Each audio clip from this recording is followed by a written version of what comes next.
स्वागत है आपका हॉर्नबिल टीवी भारत में। मैं हूं आपकी एंकर के खिजानिया सोलो। आइए देखते हैं आज की बड़ी खबर। समाजवादी पार्टी के संस्थापक सदस्य जनेश्वर मिश्रा की पुण्यतिथि पर सापा अध्यक्ष अखिलेश यादव ने प्रयागराज में कैबिनेट की बैठक पर टिप्पणी करते हुए कहा, कुंभ और प्रयागराज राजनीतिक आयोजनाओं के लिए जगह नहीं है।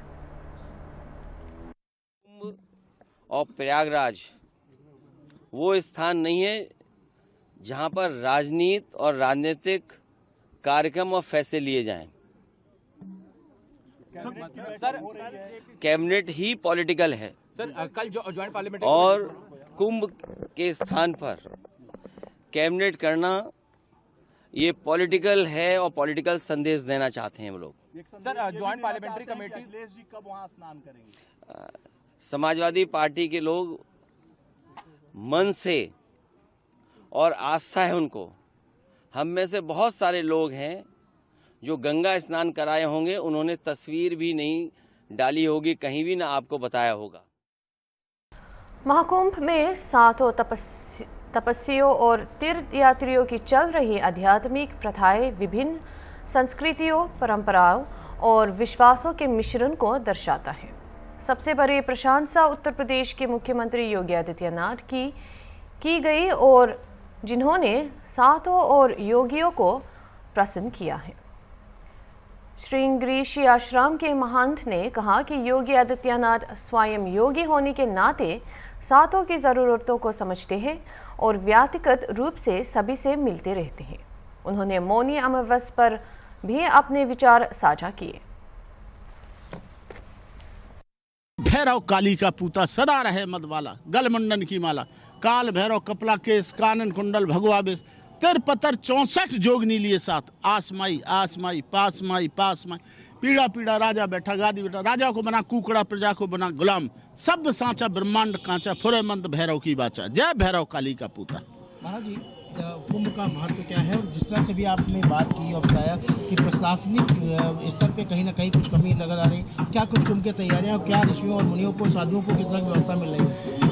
देखो, साधु व्यवस्था, साधु खुद ही सक्षम होता है, साधक होता है। वो अपनी व्यवस्थाएं जैसे मेरी सब संपन्न हो गई, जो कम बड़ होती मैं संपन्न कर लेता हूँ और मैं सबको आशीर्वाद ही देता हूँ। अधिकारी सबके भाई इनमें इतना बल आए कि ये अपना अच्छा सा करे। लेकिन ये दो चीज़ होती है, सास बहू में यदि दोष देखने को बैठ जाओ तो दोष ही दोष निकल आएंगे। तो अच्छा ही देखने तो सच्चा मित्र वही होता है कि दोषों में भी अच्छा ही देख ले। हैं, दोष देखे ही नहीं, अच्छा ही देख ले तो उसको प्रेम कर रहा है। तो मैं तो भाई इस कुंभ को प्रेम कर रहा हूँ, इस अपने कुंभ को मान के चल रहा हूँ। तो मैं दोष को ना देख के मैं यही देखूंगा, गुण बहुत है। उत्तर प्रदेश के मुख्यमंत्री योगी आदित्यनाथ लगा, योगी तो जी जान दिया हुआ, योगी की कोई तुलना नहीं है। योगी शुद्ध है, ईमानदार, भयंकर रूप से। ये लंगोटी पहनता तो अपने आश्रम की पहनता है, ये अचला पहनता 150 का तो आश्रम का पहनता। ऐसा राजयोग, ऐसा स्वाभिमानी, ऐसा निश्चल, ऐसा बिगर स्वार्थ का और बिगर धन से तो दूर दूर तक माया मोह नहीं, उसकी तो कोई कमी नहीं। वो तो कर रहा है, बहुत कर रहा है और काफ़ी चीज़ें अच्छी दिख रही। हर साधु संत का दुख सुनने जाता है। मौनी अमावस्या का क्या महत्व है? मौनी अमावस्या अकेली नहीं है, वो महाकुंभ का मूल पर्व है। मौनी अमावस्या तीनों, यहाँ सरस्वती का लोप है लेकिन गंगा यमुना है। यमुना का यहाँ समापन स्थल है। यमुना यहाँ समाधि ले गई, क्या कर गई? समाधि ले गई। जहाँ यमुना यम की बहन, यमराज की बहन, शनि की बहन समाधि ले रही होती, मतलब मर रही, तो वहाँ रो रहे होते यमराज। तो यहाँ कहीं यम नहीं व्यापता है, जो यहाँ डुबकी लगा लेता है उसको यमराज दुख नहीं देते हैं, इसीलिए हड्डियाँ मरने के बाद डाली जाती है, मुक्त हो जाते हैं। इस बार शनि नहीं व्यापता है। तो ये अद्भुत जगह पे, महाकुंभ की सृष्टि पे, जो एक इतने सालों बाद योग आता है, करोड़ों साल से यहाँ वो चुंबकत्व है। तो यहाँ आके यदि यो योगनो प्रयाग कूले यमुना तटे च सरस्वती पुण्य जले गुहाय, यो योगनो ध्यान गतोपि सूक्ष्म तस्मै नमः श्री अलख निरंजनाय। जो प्रयाग के किनारे यमुना तट के समाधि स्थल पे जो आके ध्यान लगाता है, एक डुबकी ले 1 सेकंड ध्यान लगाता है, अलख निरंजन के उसको दर्शन होते हैं। वो आत्मा परमात्मा से साक्षात्कार करती है। अद्भुत अद्भुत जगह है, अद्भुत यहाँ पे प्रतिष्ठा है, अद्भुत यहाँ पे। यहाँ कोई ना नरक व्यापता, ना यहाँ दोष व्यापता है, ना शनि व्यापता है, ना जम व्यापते। ये अद्भुत जगह पे आके यदि कोई स्नान ऐसे अति महत्वपूर्ण कुंभ में करता है, वो देवता तुल्य है। वो अपने आप को देवता ही समझे जो इस में आके मूल कुंभ में नहाएगा। जय भैरव काली का पूता। उत्तर प्रदेश राज्य महिला आयोग की उप अध्यक्ष अपर्णा यादव ने लखनऊ में सनातन गोरखा कल्याण समिति का वार्षिक कैलेंडर जारी किया। उन्होंने इस अवसर पर गर्व व्यक्त करते हुए कहा कि आज रामलाल के अभिषेक के 1 साल पूरे होने के बाद और कैलेंडर का अनावरण करना उनके लिए सम्मान की बात है। करने के लिए उत्तर प्रदेश राज्य महिला आयोग की उपाध्यक्ष अपर्णा यादव है। मैम, आज आपके द्वारा सनातन गोरखा कल्याण समिति का जो वार्षिक कैलेंडर है उसको रिलीज़ किया गया, मैम उसको लेकर क्या कहना चाहिए? मैं सर्वप्रथम बहुत बधाई देना चाहती हूँ सनातन गोरखा समाज को और सभी सनातनियों को कि आज रामलला के भव्य मंदिर का 1 साल पूरा हो गया है।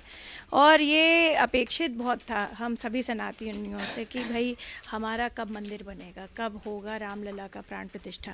तो आज वो दिव्य दिन है, 1 साल पूरे हो गए हैं और मैं बहुत अपने आप को अनुग्रहित समझती हूँ कि सौभाग्यशाली मानती हूँ कि मुझे एक मौका मिला कि मैं अपने ऑफिस में भगवान का चित्र और ये कैलेंडर का विमोचन कर सकूँ। कैलेंडर बहुत इम्पॉर्टेंट होता है दिनचर्या प्लान करने में, चाहे छुट्टी का देखने के लिए, इस सभी चीज़ें इसमें सम्मिलित हैं। और सबसे बड़ी बात है प्राण प्रतिष्ठा की जो मेन मूर्ति है भगवान का, उसका दर्शन आप रोज़ सुबह कर सकते हैं जब आप कैलेंडर देखते हैं। ऐसा कोई व्यक्ति नहीं है जो सुबह घड़ी और कैलेंडर ना देखता हो। तो आप जो है सुबह की शुरुआत करें इस कैलेंडर को देख करके। मुझे सभी को शुभकामनाएं मेरी। मैम, हाल ही में मुख्यमंत्री योगी आदित्यनाथ ने कहा कि महिलाएं सिर्फ घर परिवार तक ही नहीं बल्कि समाज और सरकार की सहभागी बने तो बदलाव तय है, इसको कैसे देखती हैं? बिल्कुल, मुझे समझती हूँ कि हमारे आदरणीय मुख्यमंत्री श्री योगी जी ने बहुत बड़ी बात कही है ये, और समाज को ये दिशा देने का काम करेगा। क्योंकि महिला सिर्फ घर पर ही नहीं अपितु जो है सरकारी कार्य शैली में, पॉलिटिक्स में, एवं जो है विभिन्न जो एंटरप्रेन्योरशिप है उसमें आप देखिए आजकल बहुत महिलाएं आ रही हैं आगे। सेकेंडली मैं कहूँगी ये बहुत बड़ा एक विषय है जिसके लिए एज सोशल वर्कर हमने भी बहुत काम किया। आज मैं इस पद पे हूँ, इससे पहले मैं 8 साल तक जो है मुझे लगता है रोड पे हमने बहुत इसके लिए काम किया और उसी का फल स्वरूप है कि आज हम पूरे देश में कह सकते हैं कि 33% का जो आरक्षण मिला है आदरणीय प्रधानमंत्री जी द्वारा, श्री नरेंद्र मोदी जी के करकमलों द्वारा, कि पहला जो है पार्लियामेंट बना तो पहला बिल उन्होंने महिला बिल पास किया। ये हमारे लिए बहुत गर्व की बात है। और सबसे बड़ी बात है, आपके सभी दर्शकों को मुझे ये बात बतानी, भारत एक ऐसा देश है जहाँ पे नारियों का सम्मान सिर्फ जो है वेद में नहीं है, अपितु जब हमारा कॉन्स्टिट्यूशन बना, we are the youngest democracy in the world, but हमारा जब कॉन्स्टिट्यूशन बना तो हमारे लीडर्स ने, हमारी लीडरशिप ने ये तय किया कि हमारे लोगों को और सभी को इक्वल राइट्स मिलेंगे वोट करने के, यानी अपनी सरकार चूज़ करने के। तो जो लोग कहते हैं कि भाई भारत में जो है शोषण हो रहा है, ये हो रहा है, वो हो रहा है, महिलाओं पर बड़ा अत्याचार हो रहा है, ये गलत है। मैं समझती हूँ कि हमारा एक ऐसा कंट्री है, शोषण कहाँ नहीं हो रहा है? अमेरिका में नहीं होता है क्या? अमेरिका में क्या रेप के केसेस नहीं होते? अमेरिका में इस तरीके की विभत्स घटनाएं नहीं होती हैं? और आप तो FBI के केसेस देख लीजिए या कहीं भी केसेस देख लीजिए, विमेन क्राइम हमेशा राइज पे रहा है। वो एक समाज की दिक्कत है। परंतु भारत जैसा महान देश जिसने जो है अपना कॉन्स्टिट्यूशन, संविधान की फॉर्मेशन हुई और हमें राइट्स मिले, ये बहुत बड़ी बात है। इंग्लैंड जैसे डेवलप्ड कंट्री में जहाँ पर रानी का रूल रहा हो, क्वीन एलिजाबेथ, क्वीन विक्टोरिया और दुनिया भर की रानियाँ रहीं उनकी, मगर वहाँ भी वोट फ्रेंचाइज नहीं थी वोट करने के लिए वहाँ पे, जबकि महिला शासक थी। तो मैं समझती हूँ कि भारत ने बहुत डेवलप किया है। अभी हमारे आज़ाद हुए बहुत साल नहीं हुआ, और जिस प्रकार से हम प्रगति के उस पे हैं, रथ पे हैं, आदरणीय मोदी जी के रास्ते पर हैं, आदरणीय मुख्यमंत्री जी जो हमें बता रहे हैं, जो कार्यशैली उनकी है योगी जी की, उस पे हम जो डटे हुए हैं, बहुत बड़ा काम हम कर रहे हैं और हम करेंगे। और हम समझते हैं कि बहुत सारी महिलाएं भी इससे जो है सेफ़ फील कर रही हैं। आज की जो व्यवस्था है, मुझे लगता है महिला कम से कम अपनी बात कह सकती है, कर सकती है। बहुत सारे लॉज हैं उसको प्रोटेक्ट करने के लिए, और ये एक डेफिनेटली पॉजिटिव सकारात्मक बदलाव है। मैम, आखिरी सवाल ये रहेगा कि CM योगी ने भी कहा कि प्रधानमंत्री मोदी के जो प्रयास से 2029 तक ये परिणाम दिखेंगे कि राजनीति के क्षेत्र में 50% महिलाएं होंगी। बिल्कुल होंगी, क्योंकि देखिए 33% का आरक्षण है, तो वो इसलिए नहीं आएगी कि वो किसी की पत्नी है, वो इसलिए नहीं आएगी कि वो किसी की बहू है, वो इसलिए आएगी क्योंकि वो मेहनत करके आ रही हैं। तो ये प्रथा जो ख़त्म करने का कार्य किया है, मुझे लगता है प्रधानमंत्री जी और आदरणीय उत्तर प्रदेश के मुख्यमंत्री जी को बहुत जो है मैं जो है नमन करती हूँ इसके लिए। और जो है महिलाएं उनसे मैं ये अनुरोध करती हूँ कि आप जिस भी फील्ड में जाएं, अपने आप को कम ना आके, घर चलाना भी बहुत बड़ी बात है। एक अच्छा घर अगर हम चलाते हैं तो वो महिला की जिम्मेदारी है, क्योंकि ये समाज की पहली इकाई एक फैमिली होती है। ये मैं नहीं कहती हूँ, समाज शास्त्र कहता है। तो समाज शास्त्र के हिसाब से भी देख लीजिए, किसी चीज़ के हिसाब से आप देख लीजिए, अगर हमारी फैमिली ठीक रहती है तो हमारा समाज अच्छा होता है, समाज अच्छा होगा तो देश डेफिनेटली अच्छा होगा। We are a reflection. तो महिला पे बहुत जिम्मेदारी है, अपनी जिम्मेदारियों को हम समझें, आगे बढ़ें, पढ़ें लिखें और जो है लायक बने कि हमें जो है ऐसी ऑर्गेनाइजेशंस में काम मिले जहां हम पब्लिक सेक्टर से जो है कहीं मुझे लगता है युवा कटता जा रहा है। मैं युवाओं से भी अपील करती हूँ कि वो लोग आएँ और पब्लिक सेक्टर संभालें, आर्मी में लोग जाएं। हमारे देश को ज़रूरत है नौजवानों की, नव युवतियों की, कि वो आर्मी में जाएं, भारत का सम्मान और रक्षा करें। और मुझे लगता है इससे देश का गौरव बढ़ेगा। ये बहुत बड़ा काम है। फोर्स में बच्चियां आएँ, बेटियां आएँ, और करा भी है उत्तर प्रदेश में। देखिए ना, इस समय जब भर्ती हुई थी तो ज़्यादा प्रेफरेंस महिलाओं को मिली थी। जब बच्ची आएगी, बेटी आएगी हमारी फोर्स में, तो हमें ज़्यादा सुरक्षा का जो एक अभाव महसूस होता था ना महिलाओं को कि वी आर नॉट सेफ़, वो रोड पे और ज़्यादा सेफ़ महसूस करेगी, क्योंकि उसको पता है कि जो हमारी पुलिस है वो भी शायद उसमें कहीं महिला है। तो चीज़ें बहुत बदली हैं और बदलाव लाना है। हम सतत प्रयास कर रहे हैं कमीशन के माध्यम से। मैं और हमारी जितनी भी टीम है, हम लोग पूरी तरह से लगे हुए हैं और जो है जितना कर सकते भरसक प्रयास करते हैं कि लोगों की मदद हो सके, सुनवाई हो सके। जी शुक्रिया। ये थी अपर्णा यादव जिन्होंने अपनी बात रखी। वीडियो जर्नलिस्ट अनिल सैनी के साथ मोहम्मद आमिर, हॉर्नबिल टीवी, लखनऊ। महंत राजदास के बयान के बाद सापा कार्यकर्ताओं ने विरोध किया और उनके पुतला फूंका। हजरतगंज चौराहा पर प्रदर्शन हुआ, जिसमें सापा कार्यकर्ताओं ने बयान पर गुस्सा जाहिर किया।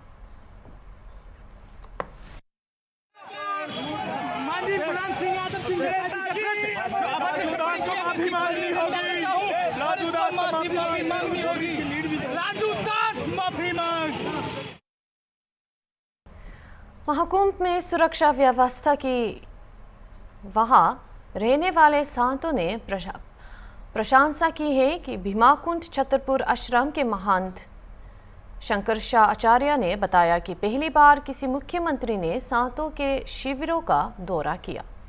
धमकियों के बाद सुरक्षा बढ़ा दी गई है और शिविर के प्रवेश द्वारों पर सख्त जांच की जा रही है।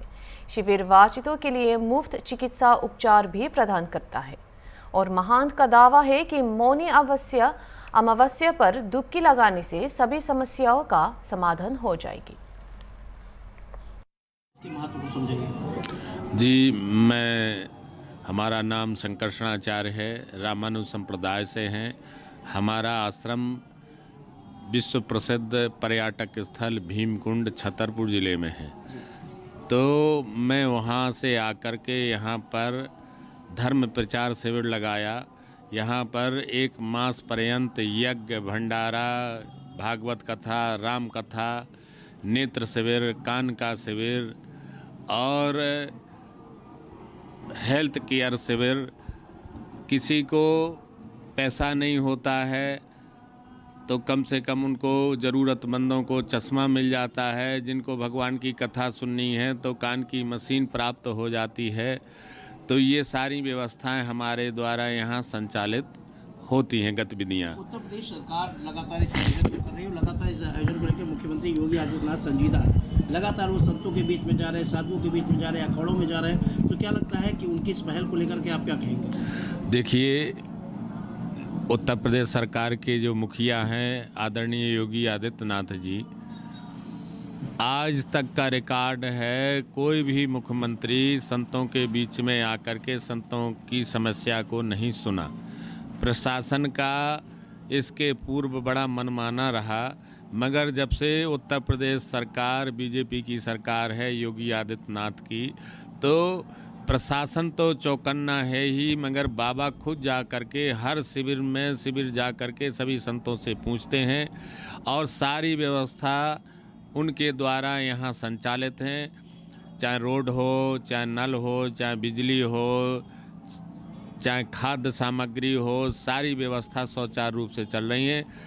आदरणीय योगी आदित्यनाथ जी का ऐसा आदेश है। नहीं महंत जी, एक बात और साधु संतों की सुरक्षा को लेकर मुख्यमंत्री योगी आदित्यनाथ संजीदा है, मौनी अमावस्या के महत्व को बताइए। देखिए, आदरणीय योगी जी जो हमारे मेले को धमकी दी गई कि हम ऐसा करेंगे, उड़ा देंगे, तो योगी जी ने हर शिविरों में प्रशासन के द्वारा पुलिस के द्वारा हर शिविर में सुरक्षा व्यवस्था बढ़ा दी। अगर किसी के शिविर में कोई अनजाना आता है तो पुलिस वाले पूछेंगे, उनका नाम लिखेंगे, उनका पता पूछेंगे। तो पूर्ण रूप से कैमरा लगे हुए हैं पूरे मेले में, तो कैमरा के द्वारा भी सुरक्षा व्यवस्था पूरे चौक चाक व्यवस्थाएं हैं। और जो मेले का जो अभी मौनी अमावस्या का स्नान है वो बड़ा दुर्लभ अमृत स्नान है, मुख्य शाही स्नान है। इसका बड़ा महत्व है। जो इसमें मौनी अमावस्या के दिन गोता लगाता है तो उसके आदि व्याधि, रोग, दोष, क्लेश, जितने भी व्याधियां होती हैं सबसे मुक्त हो जाते हैं। भाजपा सरकार कांग्रेस शासन के दौरान 8 जनवरी को कुंभ क्षेत्र में हुई विधानसभा की बैठक को दोहरा सकती है, लेकिन उनकी मंशा राज्य के कल्याण के लिए नहीं है। भाजपा कुंभ को मुख्य रूप से वोट से साधन के रूप में देखती है और तीर्थयात्रियां इसके बारे में जानते हैं। यदि इरादा वास्तविक नहीं है तो बैठक की नकल करने की कोई मूल्य नहीं है। कुंभ क्षेत्र में विधानमंडल दल की नकल करने वाले भाजपा के लोग कभी अपनी नीयत नहीं सही कर सकते। कांग्रेस सरकार में 8 जनवरी 1988 को कुंभ क्षेत्र में पहली विधानमंडल की बैठक हुई थी। आज भाजपा सरकार उसका अनुसरण तो कर रही है, नकल तो उतार रही है, फिर से बैठक करने जा रही है, लेकिन नीयत पर सवाल है। हम कुंभ की तैयारियों को आस्था के रूप में देखते थे, आस्था के तरीके से श्रद्धालुओं का स्वागत करते थे, लेकिन भारतीय जनता पार्टी सिर्फ और सिर्फ वोट की नजर से देखती है। श्रद्धालुओं को सिर्फ वोट बैंक समझ रखा है। व्यवस्थाओं का वहां पर समुचित इंतजाम नहीं है। नकल आप कर रहे हैं। हमने वहां पर विधानमंडल दल की बैठक करके कल्याणकारी काम किए थे, लेकिन भारतीय जनता पार्टी की जो बैठक है उसमें सिर्फ धार्मिक ध्रुवीकरण और हिंदू मुसलमान आधारित वो बैठक होगी, जिससे समाज जुड़ेगा नहीं। सनातन धर्म का काम समाज को जोड़ने का है। भारतीय जनता पार्टी समाज को तोड़ने का काम करती है। ये नकल करने वाले लोग नियत नहीं सही कर सकते। अभी के लिए नहीं, दूसरे खबरों के लिए देखते रहिए हॉर्नबिल टीवी।